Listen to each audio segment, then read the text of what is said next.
భావ మమతల భావ కవితలి శుభలేఖలు కావాలి, బ్రహ్మ కలిపిన జన్మముడులకు సుముహూర్తం రావాలి.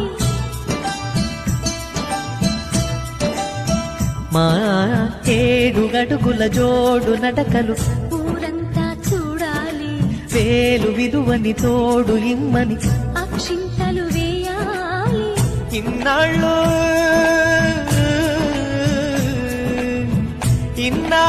ఎదురు చూసే ఆశల రాజ్యంలో రాణిని తీసుకువచ్చి కళకళ కనబడగా గుండె గూటికి పండుగొచ్చింది,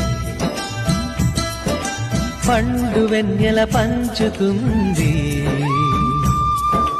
మబ్బుల్లో జాబిల్లి ముంగిట్లో దిగుతుంది, నా ఇంట్లో దీపం పెడుతుంది.